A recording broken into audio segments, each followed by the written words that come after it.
And we're live. What is up, Undroppables Nation? I'll be your host today, Josh Lee, head of analytics at the Undroppables. Yeah, so this is episode 6 of a best ball draft a day keeps the doctor away. Today, I will be talking through all of the lessons that I've learned so far from doing 30 plus best ball drafts. Actually, tonight is going to be my 30th Best Ball Mania team that I'll be drafting. I've also drafted a few puppy teams, puppy 2, puppy but superflex, maybe not puppy, something but superflex. I can't remember the exact name. But yeah, I'm just going to be talking through all of the lessons that I've learned from drafting all of these teams, what trends I've been seeing, what trends I've been trying to avoid, how I think through these drafts. We're going to be talking all that jazz. And at the same time, we'll be drafting another Best Ball Mania team. So sharing my screen again, waiting on 9 other people.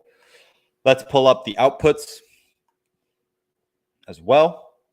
FFDF of the Derek Fuchs of the Undroppables.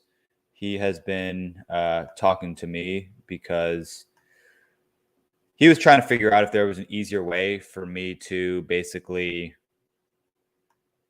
highlight the players that have already been drafted. He was talking about an import HTML method. Let me actually see if that works right now. So basically what he was talking, like we could do something like an import HTML, pull in the table. I don't know what the actual table name is within this. Formula parse error. Okay, maybe this has to be part of quotations. Is that right? And a wrong number of arguments to import HTML expected between 2 or 4 arguments, but got 1. So we need a query. That's the problem. I don't know the name of the table in the Underdog draft room. So that's just something we'll have to continue to work with. If any of you know like a quick workaround or an easy way to just like start highlighting all of the players that already get drafted, that would be a huge and absolutely huge help. So I'd really appreciate that. But since we don't have that method, I actually reached out to the guys at Underdog Fantasy just to see if I could plug into their APIs so I could create myself a little easy Python tool that does all of that for me. But they said that they can't, unfortunately, because if they gave it to me, they'd have to make it available to everybody. So just out of the sake of fairness, like I get it, not something I'm upset about at all. It would have been really cool to be able to do that and then like make that sort of tool available to everyone. But I guess just for sake of ease on their end, they decided not to grant me access. But that's okay. Kind of what I'll be talking through tonight is just like what I've learned in these basketball drafts. I mean, I'll start off with just talking the first round. Actually, this is just like a high level overall kind of thing that I've noticed in these Best Ball Mania drafts. These draft rooms are just full of really, really sharp people. It's really rare for guys to fall very far past their ADP. The draft room is almost always going to fall in the order of how the players are ranked on this page right here. So I have the 6th pick. I actually hate having the 6th pick in Best Ball Mania drafts. I really, really do not like having the 6th or 7th pick, just because when we're in the middle, we're relying a ton on the draft room falling basically exactly the way that we need it to fall in order for us to get the stacks that we're trying to target. So 6 and 7, it's tough. You basically just have to go best player available. If the stacks fall to you, great, but you can't be reaching on ADP because you're immediately giving up a ton of value in these drafts. So we're basically just letting the draft room fall to us at 6 and 7. Like, obviously, the best player in Best Ball Mania, the best 5 players are the top 5 guys in ADP right now. I mean, JT, CMC, Cooper Kupp, Justin Jefferson, Jamar Chase, all far and away the top 5 guys in a Best Ball Mania draft. And almost every single time, those 5 guys are the first 5 guys drafted. If one of them falls to me, that would be incredible. But I highly, highly doubt that that happens. Kind of just building off of that is you kind of want to go into these drafts with a general strategy. Just like you have to be saying, okay, you identify the draft position that you're drafting from first. And you want to just build like a framework. Okay, so like if I can get this guy in the first round, then I'm going to try a 0. Beautiful. Jamar Chase falls to us at 6. That's a rare one, but we're going to take Jamar Chase there. But like kind of, I wasn't expecting that to happen. So I'm now going to be adjusting my draft strategy. So just being very flexible in these draft rooms because you never know what's going to happen. You can't go in like very steadfast on a take. And like yesterday, I was saying like, okay, Breece Hall in the 4th, Breece Hall in the 4th, Breece Hall in the 4th. I'm not going to go and force it and take Breece Hall in the 3rd just because I really want Breece Hall. That's not what you should be doing in these best ball streets. You should be letting the draft room fall to you. I'm drafting a bunch of different teams, so I'm basically building a portfolio of players. It wouldn't make sense for me to build a portfolio of players where I overpay on some and miss out on value, because we're trying to build the most unique team possible that's going to be able to win us a ton of money at the top. And so out of, let's say, the 100 best ball teams that I'm going to draft, all it takes is one team. It's literally all it takes. Even though we have 100 entries, let's say, one team that finishes in the top 500, again, this is like a rare outcome, and I'm just shooting for upside, so I can see that outcome. But like, I don't expect that sort of thing to happen. My probability is relatively low. I rely on my own intuition and my drafting skills, so I'm betting that that probability is going to be a little bit higher than the average drafter. But still, the probability is very, very low for those outcomes to occur. I understand that. So what we're doing is we're just trying to build a portfolio of players that we believe in, that the analytics tells us should outperform their ADP. That's what I'm trying to do with building these models. Is I'm just trying to give myself any sort of competitive edge that I can find in these drafts, just because it's really, really rare for guys to deviate from ADP. Guys are going to fall. The draft room is going to fall almost always like pretty in line with ADP. So it's really hard to build like an absolutely stacked team. But we'll see. We'll see. That's why I'm trying to build these models, like I said, just to give myself that edge. So back to the draft room. We'll see who falls to 2-7.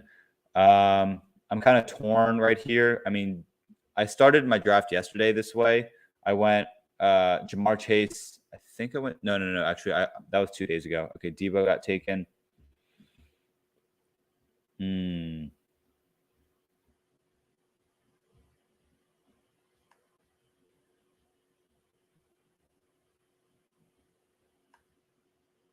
I'll go ahead and take Mark Andrews. I was drafting a lot of Mark Andrews back in what month was that? Back in June, when he was going early second round. So now that he's going like near late second round, like I'll eat up the value. Now that I have Mark Andrews, I'm going to be targeting Lamar Jackson. That's typically what I like to do. Is once you draft one of these elite tight ends, you want to be identifying who their quarterback is and target them in a appropriate round. So for Lamar Jackson, I'm pretty sure he goes around round 5. So that's about where I'll be looking to grab him. Another thing, like, we need to be drafting elite tight ends in Best Ball Mania. If you can get elite production out of your tight end position, that's just going to give you an immediate competitive edge. That's why in a lot of the Best Ball Mania teams last year, Mark Andrews in the 6th round was a very, very popular pick. Maybe Dalton Schultz in the 6th round this year becomes that pick. Actually, Hayden Winks put out an article, or I guess a graphic earlier today, that showed that he thought Dalton Schultz is an avoid at current ADP. And I don't fully disagree with him. He said that Dalton Schultz is going to need a ton of volume in order to pay off at his current ADP of tight end 6. I agree with him, but I also think that Dalton Schultz will see the necessary volume for him to finish as tight end 6 or better. I mean, Dak Prescott just loves the guy. So Dak Prescott, Dalton Schultz is also a really, really powerful stack that we could be looking to target. Obviously not in this draft because we already have a Mark Andrews. So I'm not really looking to target another tight end within the first 6 rounds. But okay, if Javonte Williams falls to us, that is like absurd value. ADP of 23. I mean, this guy has 2 running backs already, so I assume he's going to take Mike Williams, Josh Allen, or DJ Moore. And then Big Baloney is the one that we have to be fading. Actually, hopefully I'll get one of Javonte Williams or Nick Chubb. Okay, that do start off with 3 running backs. I guess he's going to robust RB build. So we're going to hope for Mike Williams to fall to us. I'm honestly not too high on Nick Chubb back here in the 3rd round. I mean, I guess like he's going to be a good pick. Okay, now that he's fallen, Mike Williams didn't fall to us and Nick Chubb is there. I will take Nick Chubb. He goes at an average ADP of 25. I mean, falling to pick 30 and stacking him and getting him as our RB1 down here in the 3rd round. I think that's pretty good value. This is also half PPR. So Nick Chubb gets a little bit more value because he doesn't necessarily see the receptions or the receiving work that a lot of these other running backs do. So I'm pretty hyped to be getting Nick Chubb here. I know I just said that I would want to get like Mike Williams there. And that's just because Mike Williams can see those massive spike weeks that we're looking for in Best Ball Mania. But Nick Chubb, great player. I mean, he's a locked and loaded RB1. News came out today that Deshaun Watson might return after an 8-game suspension. That is a lot better than a full season suspension. And when Deshaun Watson returns, like that offense is going to be immediately elevated. Nick Chubb is going to see the bulk of the carries. I mean, we've seen what Nick Chubb can do. Like the dude is just an absolute beast, an absolute animal.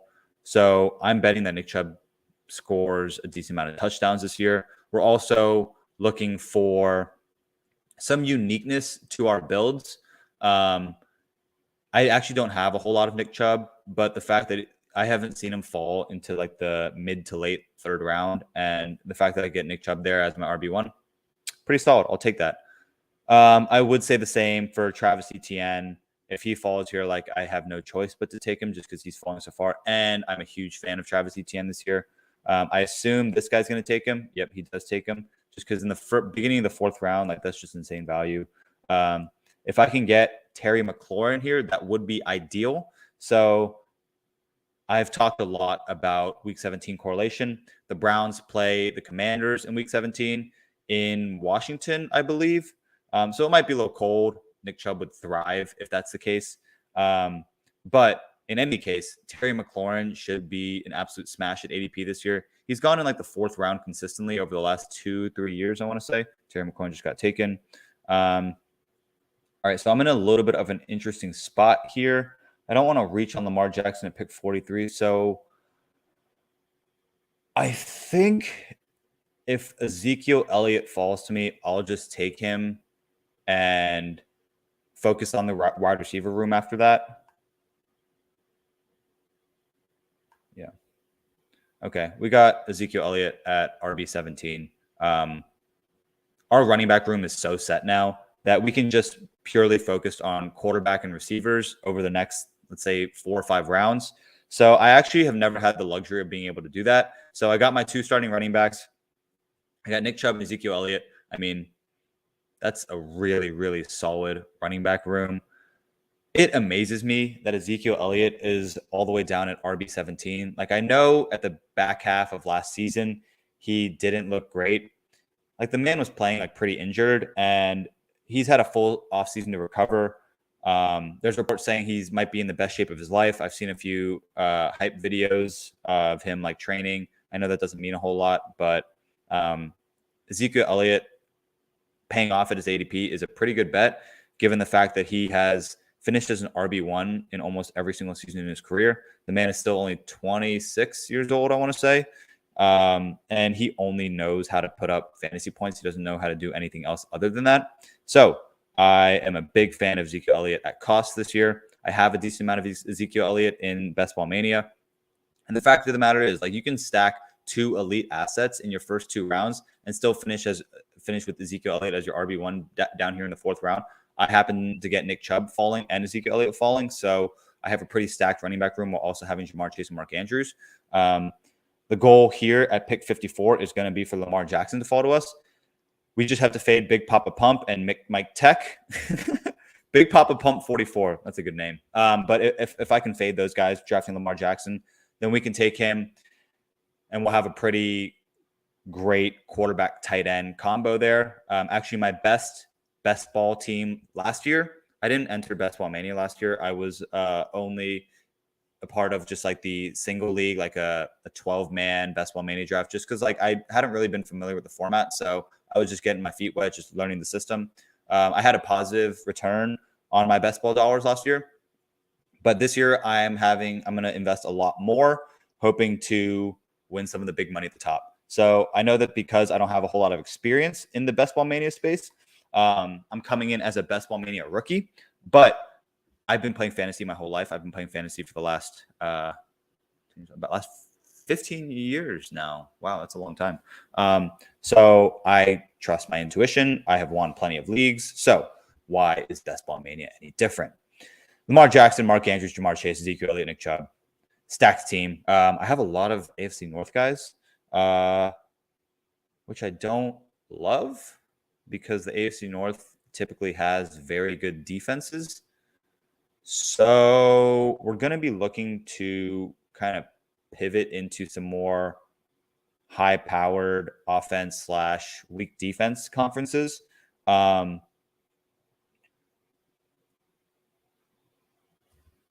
see. Okay. But I'm not going to force anything, obviously. I'm going to take the value as it falls to me. I have my team right now is just packed full of just absolute studs. So, Kyler Murray, 58. Man got paid this year. Hats off to Kyler Murray. But it's wine night, guys. So cheers to you all. Cheers to Best Ball Mania. Let's get back to talking some lessons learned.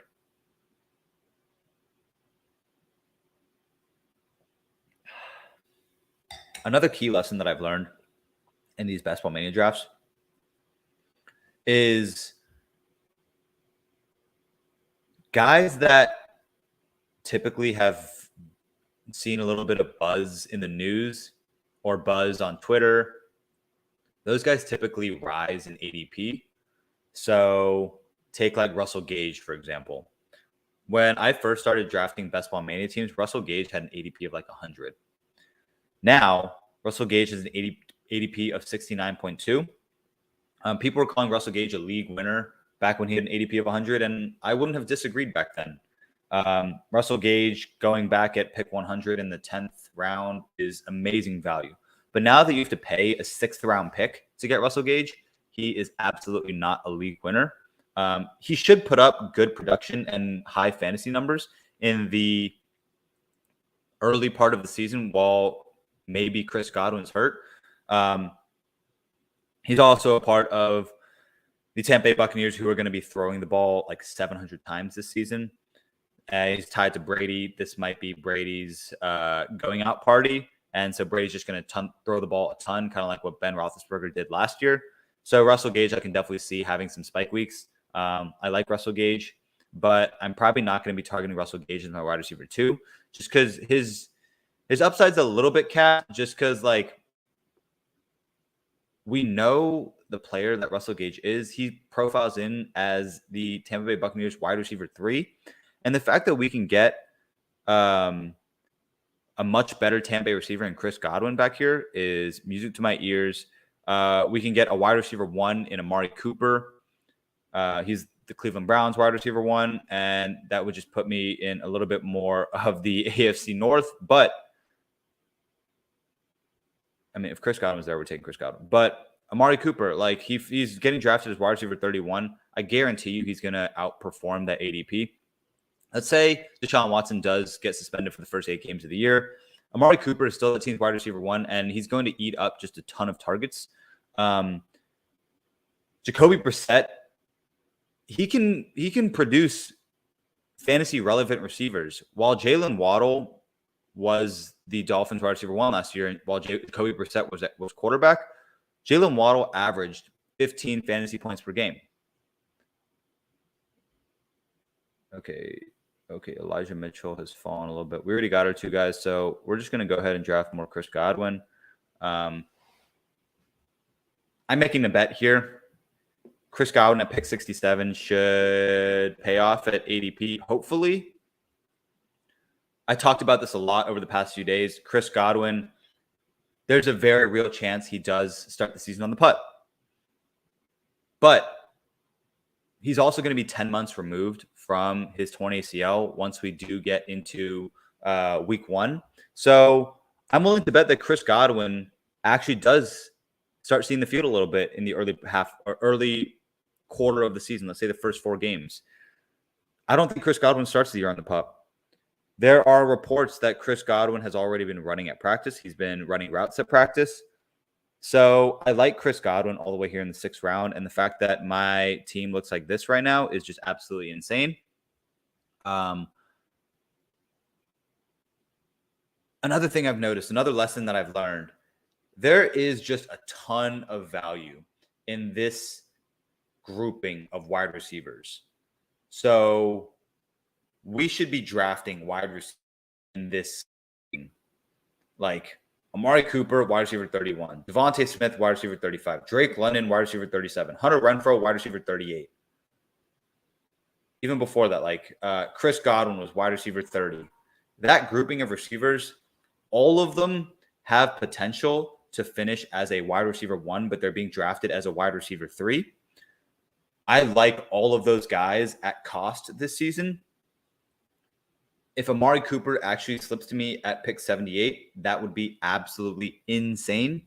And I highly doubt that he does slip to me. Mike Tech probably takes him because he sniped me on Javonte Williams. So he'll probably snipe me on Amari Cooper too. Just because Mike Tech seems to be a pretty sharp guy. Let's see what his team looks like so far. Oh, we sent Devontae Smith. Mike Tech's team is Christian McCaffrey, Aaron Jones, Javonte Williams, Elijah Mitchell, Jerry Jeudy, Devontae Smith. George Kittle. Yeah, Mike Tech's got a pretty stacked roster at running back. His receiver room is a little bit iffy right now. Oh, my God. Amari Cooper has fallen. Fuck it. We'll take another AFC North player if you're going to let Amari Cooper slip to me in the 7th round.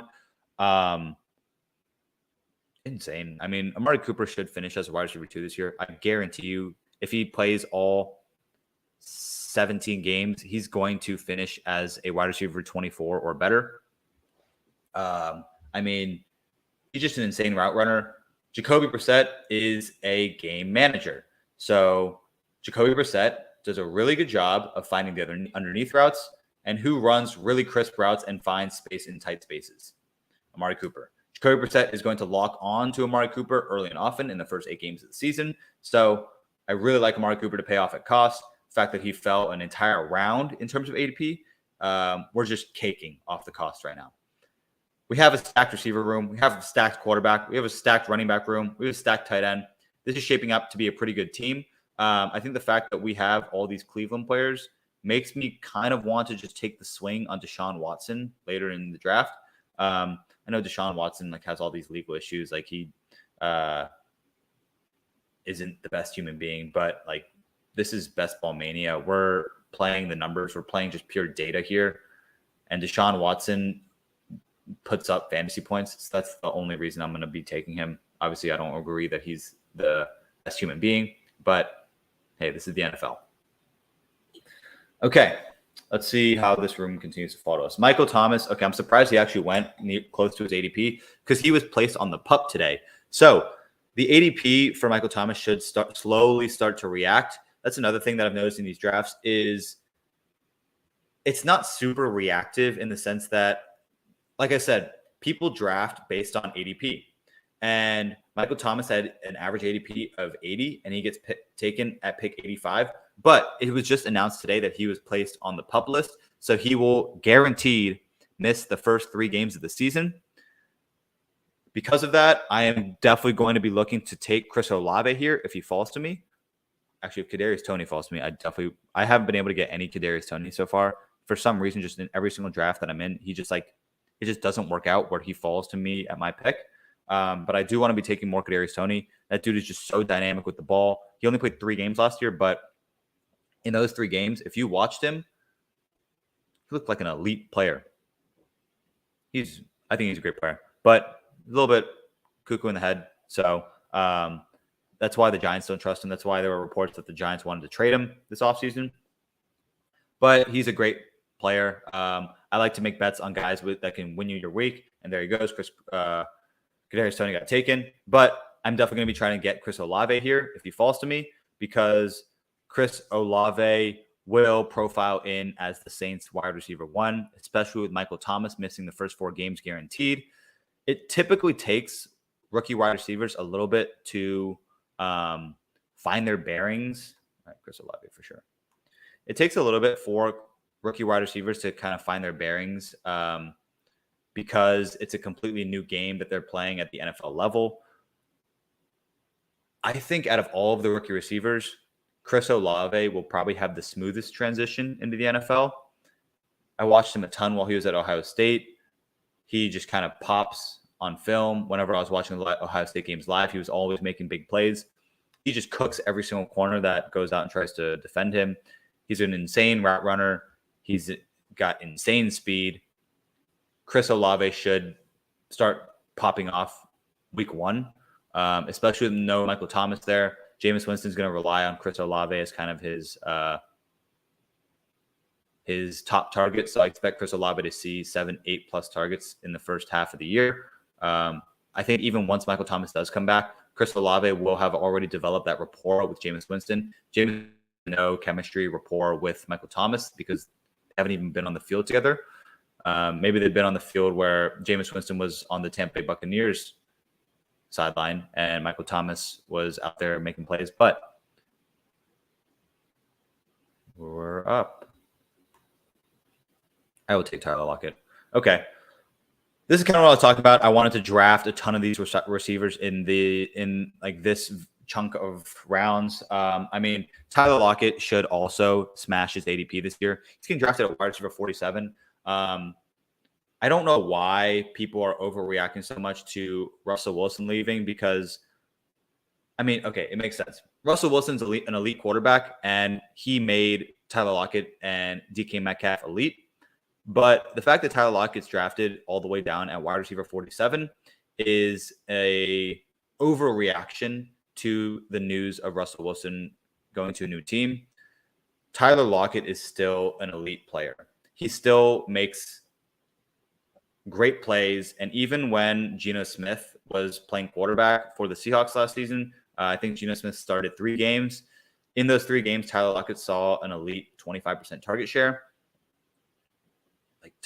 That offense is just going to be Tyler Lockett and DK Metcalf. I guess a little bit of Noah Fant. They're going to run the ball a ton, but they're still going to be playing football. Like there's still going to be plays. There's still going to be points to be scored in that offense. There's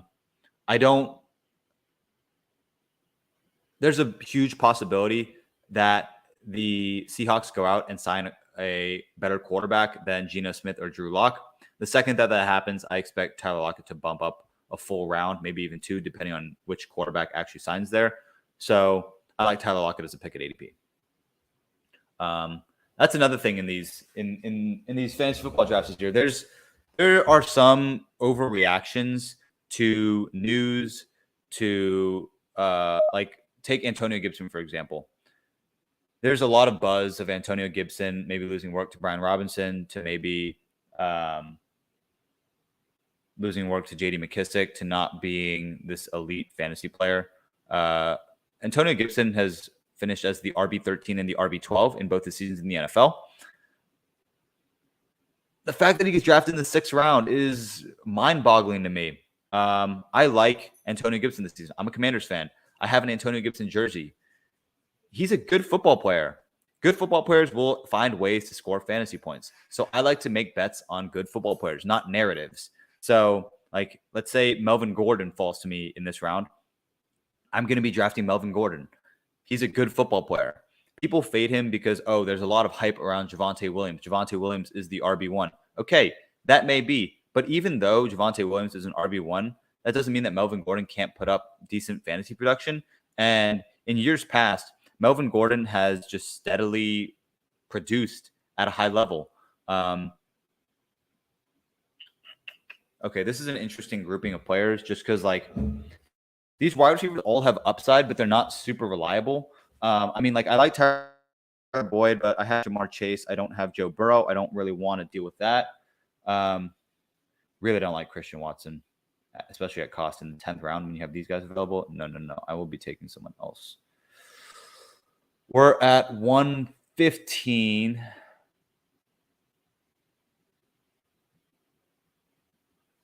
I want to take Rachaad White, but I'll take James Cook. I don't have much James Cook this year, just because I've been more in on Rachaad White and buying into the Leonard Fournette even year narrative. I know I just said don't buy into narratives, but this is my own narrative. And it's not really a narrative. It's more so an analysis of Leonard Fournette's career production. Every single odd year, Leonard Fournette finishes as an RB1. And then I don't know what it is exactly, but the next season, he always finishes outside the top 30 running backs. And usually that's due to injury. So like we obviously can't fault Leonard Fournette for getting hurt. I mean, we saw like we've seen how big Leonard Fournette has gotten. Like he's like I saw like news today, like he's like looking a lot slimmer. So like he's making progress. But after he performs at a high level, he kind of just lets himself go a little bit, and maybe that loses a little bit of his mental. I don't know. I'm just speculating here, but that's what we like to do in fantasy football. We just speculate and build narratives in our head and hope that the narrative that we build is right. And at the end of the day, like we're all making bets on the players that we're drafting. So that was a little talk on Rachaad White. Let me talk a little bit about James Cook. James Cook got drafted in the second round of the NFL draft. Typically, when guys get drafted in the second round, they're going to be utilized a pretty decent amount. And especially because the Buffalo Bills went out and tried to sign J.D. McKissic. And then my Washington Commanders went in and swooped and stole him out from under them. Okay, let's see. Hold on. Shoot. 131. Okay. I'm going to make a little bit of a reach, but I want Isaiah Spiller. Okay. The reason I'm taking guys like James Cook and Isaiah Spiller is I know that they profile in as potential league winners. And what I mean by that is if the starting running back on those teams goes down, those two guys immediately assume an enormous role in high-powered offenses. So the Buffalo Bills should be an elite offense this year. If Devin Singletary were to lose favor, if he starts his fumbling problems again, James Cook immediately goes into a starting running back role that will score a ton of fantasy points. There are reports that the Buffalo Bills want Josh Allen to run a lot less than years past. And that's because you can't really have a big body guy like Josh Allen going in and taking a ton of hits, a la Cam Newton. There's a reason that Cam Newton's career has basically come to an end at age 32. He had an MVP season, great. But Cam Newton consistently put his body on the line, and that really hurt his ability to basically stay healthy. He fucked up his shoulders, and he can't throw the ball anymore. Not that he could really throw the ball to begin with, but he doesn't really have an arm anymore. That was very apparent the last time he played for the Patriots. So I am all the way out on Cam Newton, obviously, for obvious reasons, actually. But the Buffalo Bills kind of do the exact same thing of avoiding what happened to Cam Newton, trying to have Josh Allen run the ball less. So James Cook could see a decent amount of work on the ground, maybe some goal line work. We know Devin Singletary doesn't profile in as a goal line running back. James Cook does. James Cook's a little bit bigger than Devin Singletary. So I like James Cook. Draft some James Cook. Round 2 running backs are good. Round 2 running backs see the field a lot. Okay, a lot of these quarterbacks have fallen. Do I have any of these guys? Receivers.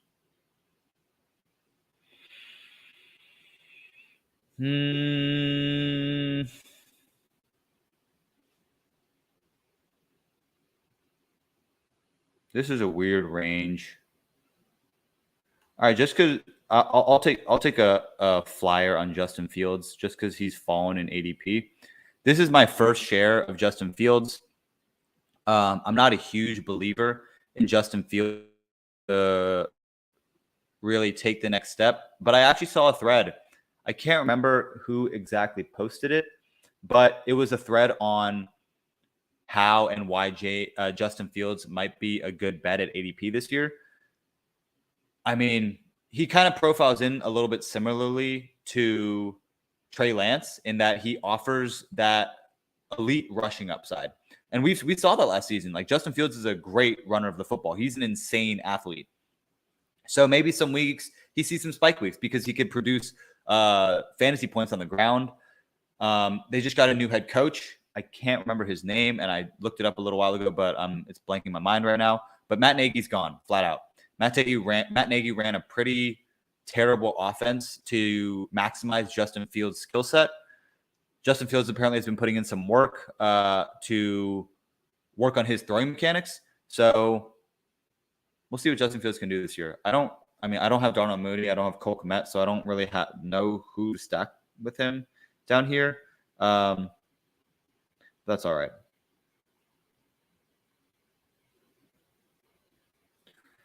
I don't really know who else to take. This is weird. This is a weird range that I'm in right now. I don't like any of these receivers. I already have my 2 quarterbacks. I need another tight end.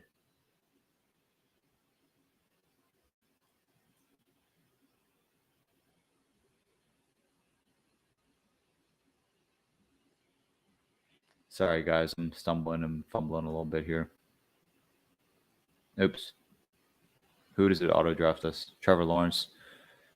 That was a bit of a fumble, but yeah, I mean, that's all I can say about it. A bit of a fumble. Okay, that's all right. Let's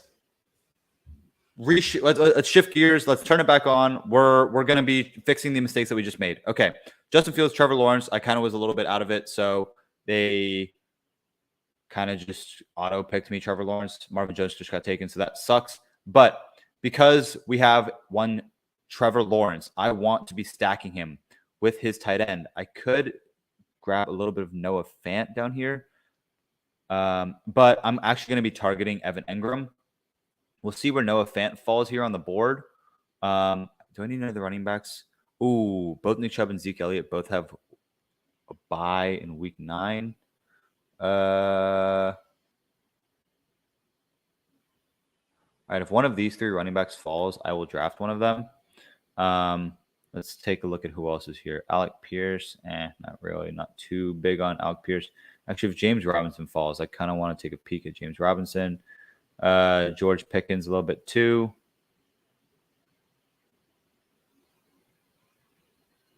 Sorry, I'm back. Okay. Let's refocus. Come on.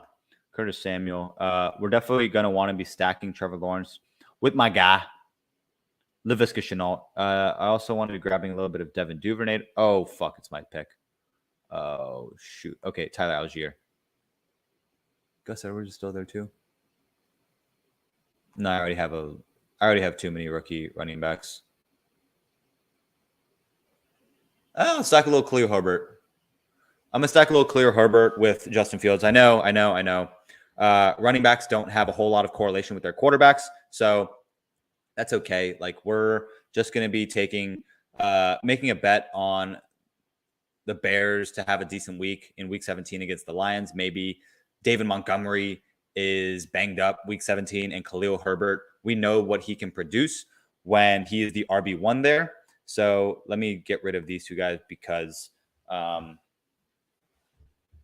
we have enough running backs. I am completely ignoring the running back position now. We have 5 guys. We have elite guys in our first 2 running back spots, so we can kind of ignore the position now.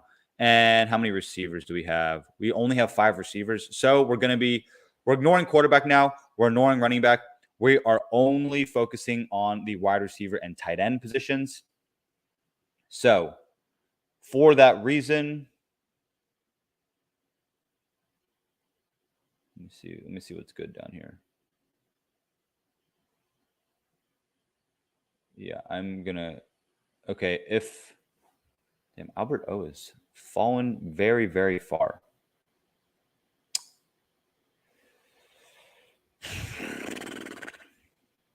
This is an interesting pick of players. I think at pick 174, if Albert O is still there, I see no reason why I shouldn't take him. I talked about him a little bit yesterday, but Albert O has a ton of upside because of just the offense that he's in. I mean, he has Russell Wilson as his quarterback. He has elite running backs, pretty solid wide receivers, and a good O-line and good defense. And Albert O could be the red zone target. You never know. Russell Wilson doesn't necessarily look for his tight ends too often, but I mean, we've seen like Will Dissly even produce like a tight end one fantasy season, and Albert O in the 15th round just offers a pretty solid upside where we could see a week where Albert O scores 2 touchdowns. And if he scores 2 touchdowns, he could even fill in the tight end 1 spot over Mark Andrews. So the fact that Albert O has fallen 30 picks past ADP is something that we just have to be jumping on every single time. Whenever something like that happens and a guy falls super, super far, even if you don't like the player, I still highly suggest drafting him just because we're looking for some of these like unique builds where if a guy does fall, I've actually never seen a player fall 30 picks past their ADP. But if that ever does happen, you should be drafting that player every single time. Typically, when guys are passing on a certain player, and then it kind of becomes like a fantasy room wide thing where it's like the popular thing to continue to let that player fall. Don't fall into that trap and draft that player because there's a reason that they're going on average at pick 146.9. There is a ton of people, especially in Best Ball Mania, who are very, very smart fantasy football players who are drafting him around that range. So the fact that we can profit off of other players in our room not being as high on that player, then we should be drafting him every time. And that's why I took Alberto there, even though I don't really have any other Denver Broncos players. I don't really have any Kansas City Chiefs players, so there's not a whole lot of Week 17 correlation. I don't have Russell Wilson, so I don't have a quarterback stack. That's okay. We should be taking the players that fall to us in terms of value. So because I have those 2 guys now, I don't want Evan Engram. Okay, well, he just got taken anyways. But I will be focusing on the guys that are in my queue. Screw it. We'll add Paris Campbell to the queue as well, just because I like Paris Campbell. Wan'Dale Robinson is a round 2 rookie.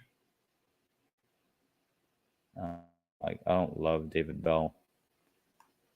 Isaiah McKenzie, John Mechie. We're just going to be focusing on receiver to close out the draft. So, yeah.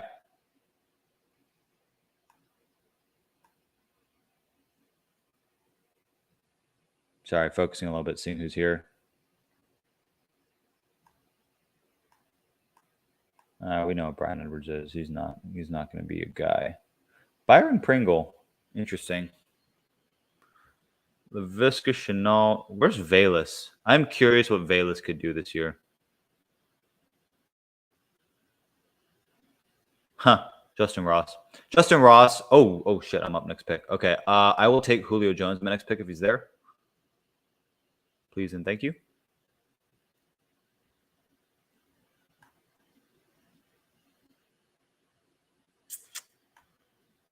Julio Jones. The second that Julio Jones gets picked up by a team, he will immediately rise a ton in ADP. We are going to be preemptively drafting some Julio Jones because, hey, he's not a terrible bet. Projected 19 points. I think he's going to be. I bet Velus Jones finishes higher than wide receiver 108. That is just so low.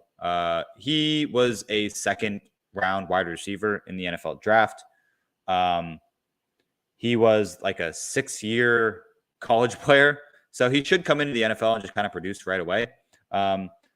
people hate on Velus Jones because he was on the same college football team as Sam Darnold back at USC. He played with Juju Smith-Schuster in college. Can you even think back that far? Like, that's absurd. But there's a reason that he got drafted in the second round. He's a solid player. I mean, I've seen a little bit of film from him, and I'm not like saying like Velus Jones is going to be some world breaker or anything like that. But because I have Justin Fields, I don't know. My mind just kind of immediately went to Velus Jones. I took Velus Jones in a few of my rookie drafts in the 4th round. The fact that I could get a second round NFL rookie wide receiver in the 4th round, I will be taking that value to the bank every single day.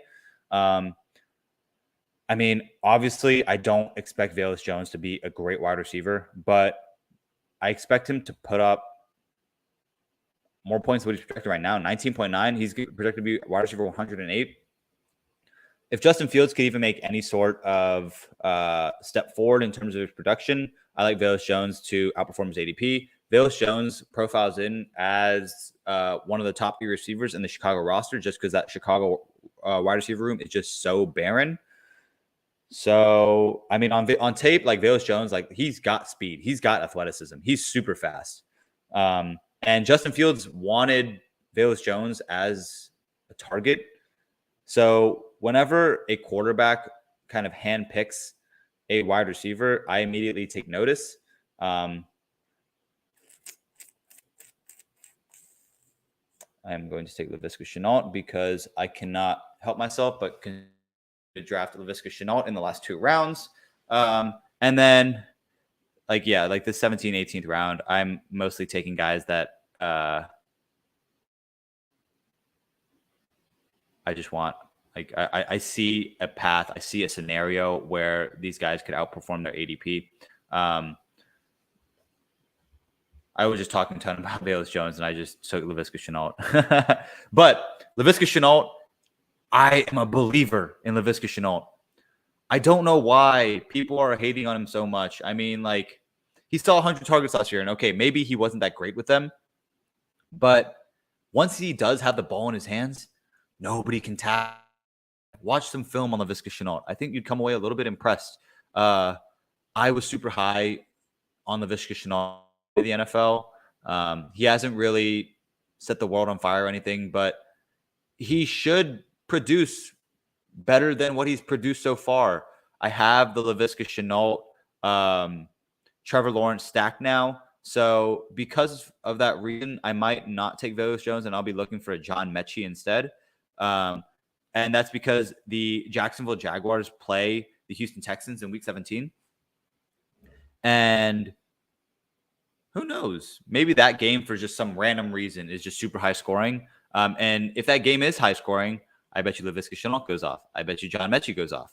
I bet you Trevor Lawrence goes off. So for that reason, because I can see that scenario, come together, I will be drafting John Mechie on my next pick. I know I talked about Velus Jones a ton, but I took a look again, and John Mechie is another one of those second round rookie wide receivers that he's coming off a torn ACL. So that's the reason why he's being pushed down so far on these boards. But John Mechie immediately profiles in as the slot receiver for the Houston Texans. I think Davis Mills isn't that terrible of a quarterback. So I like John Mechie to basically run the underneath routes. We know that he can get open. He produced at an elite level at Alabama against SEC competition. He had 100 receptions last season. That is incredible for any college receiver. Excuse me. That's why I'm so high on Wan'Dale Robinson as well. Even though people continue to let Wan'Dale Robinson slip in their drafts, I am way higher on Wan'Dale Robinson than most because, again, SEC production, over 100 receptions in college, insane college dominator rating. He had a 38% target share at Kentucky. He was pretty much their entire offense. He was the sole reason they started off the season 7-0. So I like Wan'Dale Robinson. I like John Mechie. I like Velus Jones. I like all of them at cost because people are discounting. People form these opinions on these receivers early on in the process, and they think that they're smarter than the guys who do this for a living. They think that they're smarter than the front offices in the NFL. While there are certain cases where we do see, please don't be John Mechie. Give me John Mechie. We do. All right, there's my team. We do see certain scenarios where it's like unique scenarios where the general public or like the fantasy community is more correct on a player than the actual NFL. There are definitely times like that. But on the aggregate, when we're talking about on the whole, it's a good bet to make when you're drafting, especially in the 18th round of your fantasy drafts. You're drafting guys who the NFL drafted in the second round of the real NFL draft. When the NFL is drafting players or giving players basically second round draft capital, there's a pay grade, a pay scale that team is required to pay that rookie. For first round players, for example, I'm pretty sure even if you get drafted at the back end of the first round, you're guaranteed a 4-year contract where you're making several $1 million a year. The team also has a 5th-year option where they can pick you up for that 5th year and keep you on that rookie contract. That's super value when you're talking about quarterbacks. That pay scale doesn't just immediately go away when you go into the second round. These NFL teams are still required to pay second round NFL players several $1 million over a 4-year. Actually, I think when you get into the second round, it's a 3-year contract instead. Don't quote me on that, though. I might be wrong on that. But they're still forced to pay a certain amount of money. And when you're locked into that amount, you're going to give those players, you're going to see what they're made of. You're going to see if your investment is worth the cost that is worth the price that you paid. Think about when you're going to the store. Let's say you go to Best Buy and you buy a new video game. Let's say you buy it. Let's say it's even more expensive than an average video game, where average video games cost what, $60? Let's say you pay $80 for it. Are you going to let that sit on your shelf for a month, 2 months, 3 months? No. The second that you get home, you're going to put that in your console and you're going to play that game. You can kind of think of that same thing with players that get drafted in the first, second, third round of NFL drafts. The second that an NFL team has an opportunity and they think that that player is ready to see the field, they will see the field. And especially for wide receivers, second round wide receivers, they will see targets. The offenses will scheme plays. They will scheme routes for those players to get open, and they're going to leverage that specific player's offensive skill sets, their talents, to basically maximize the production that they can get from that player. Sometimes they flop. A lot of the times they flop. It's hard to hit on receivers in the NFL. But when you do hit, they pay off massively. So I don't understand why guys like Wan'Dale Robinson, John Mechie, Velus Jones are being discounted at such a significant factor. Like, it doesn't make sense to me that like Chris Olave, Drake London, I know that they're first-round wide receivers, Jameson Williams, Garrett Wilson, they all go pretty high. They all go in like the 9th, 10th, 11th rounds. And then second-round rookie receivers fall all the way back to the 17th and 18th round. Like Alec Pierce is also back there too. It doesn't make a whole lot of sense to me. Like, there's even some cases when like Justin Ross gets drafted on these Best Ball Mania teams. He actually is an ADP. Justin Ross was an undrafted player. And he gets drafted before Velus Jones, before Tyquan Thornton, before Wan'Dale Robinson. It doesn't make any sense. So that concludes my talk on lessons learned. That is kind of that's my biggest takeaway from this Best Ball Mania draft. Don't discount the rookie receivers. I just did that whole spiel on rookie receivers. Don't discount the rookie receivers as much as they are being discounted in these drafts. I mean, even guys that we know are just straight dust, that aren't going to do much, are being drafted over these rookie receivers that have a whole lot of potential tied behind them. That the teams have a large incentive to find targets for those players. I'm excited to see what they can do. I'm excited for a few of them to prove all of the other faders wrong. I want to see these guys succeed. I'm super excited to see the rookies this year. I can't wait for the NFL season to start. I've got 30 best ball teams. I'm super stoked to see if I can win any money this year as well. In any case, I'm just so excited that training camp is starting. It's crazy that the first preseason game is only like 3 weeks away. I can't wait for it. I'm super excited. Guys, if you want to basically participate, take the learnings that you learned today and use them in your own Best Ball Mania drafts. It's only $25 to enter, and you have an opportunity to win up to $2 million. If you don't have an Underdog fantasy account already, sign up today, use the code UNDROPPABLES, and you get a 100% deposit match. So if you up to $100, if you put $100 into your account today with the code UNDROPPABLES, you get a free $100 added. So your account will have $200. It's free money. Take it, use it. Enter some Best Ball Mania drafts. Take the learnings. Draft the second round rookie NFL receivers in the 17th and 18th round. Do it. You'll thank me later. All right. Thanks, guys. Have a good night. And I will see you this weekend. I'll do some best ball drafts Saturday morning, I want to say. Saturday, Sunday morning. Actually, no, not Sunday morning. But Saturday morning, I'm going to do some best ball drafts. But this concludes episode 6 of A Best Ball Draft Today. Keeps the doctor away. And I will see you all on Saturday morning. Peace.